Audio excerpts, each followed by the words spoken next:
ایرانی پاسداران انقلاب اسلامی کی جانب سے جاری اعلامیے میں کہا گیا ہے کہ اسرائیل کے خلاف ایرانی حملوں کی 11ویں لہر صہیونیوں کی خود ساختہ اقتدار کی تباہی کا نقطہ آغاز ہے۔ پاسداران انقلاب کے مطابق اسرائیل کے خلاف تازہ حملوں میں فتح 1 ہائپرسونک میزائلوں کا استعمال کیا گیا اور یہ طاقتور جدید میزائل فتح نے صہیونی بزدلوں کی پناہ گاہوں کو لرزا کر رکھ دیا۔ پاسداران انقلاب نے کہا کہ اسرائیلی فضاؤں پر ہمارا مکمل کنٹرول ہے۔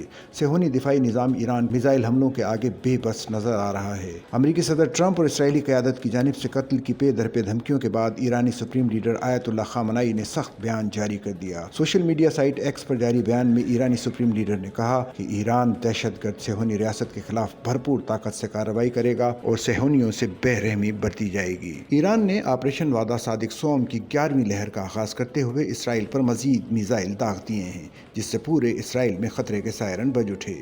ایران کی پاسداران انقلاب نے اسرائیل کے خلاف تازہ حملوں کے بعد دعویٰ کیا کہ انہوں نے مقبوضہ علاقوں کی فضاؤں پر مکمل کنٹرول حاصل کر لیا ہے۔ اسرائیلی فوج کا کہنا ہے کہ ایران کی جانب سے ایک اور میزائل حملہ کیا گیا ہے جو گزشتہ 24 گھنٹوں کے دوران کیے گئے حملوں میں تازہ ترین ہے۔ اس حملے کے بعد پورے اسرائیل بشمول تل ابیب میں خطرے کے سائرن بج اٹھے۔ اسرائیلی میڈیا رپورٹس کے مطابق ایرانی میزائلوں کی تازہ ترین بارش نے ملک بھر میں فضائی حملے کی وارننگز کو فعال کر دیا ہے، جس سے شہر میں خوف و ہراس پھیل گیا ہے۔ اسرائیلی فوج کا کہنا ہے ایران نے 20 میزائل داغے ہیں، جبکہ شہریوں کو بنکرز میں جانے کی ہدایت کی گئی ہے۔ ایرانی خبر رساں ایجنسیوں میں شائع ہونے والے ایک بیان میں پاسداران انقلاب نے کہا ہے کہ ان کے طاقتور اور متحرک فتح میزائلوں نے اسرائیلی میزائل دفاعی نظام کو چیرتے ہوئے اپنے ہدف کو کامیابی سے نشانہ بنایا، جو ایران کی قوت اور برتری کا واضح پیغام ہے۔ بیان میں مزید کہا گیا کہ یہ حملہ اس بات کا ثبوت ہے کہ ہم مقبوضہ علاقوں کی فضاؤں پر مکمل کنٹرول حاصل کر چکے ہیں اور وہاں کے رہائشی ایرانی حملوں کے سامنے مکمل طور پر غیر محفوظ ہو چکے ہیں۔ ادھر اسرائیلی میڈیا کے مطابق حالیہ میزائلوں کی بوچھاڑ سے تل ابیب میں زوردار دھماکے ہوئے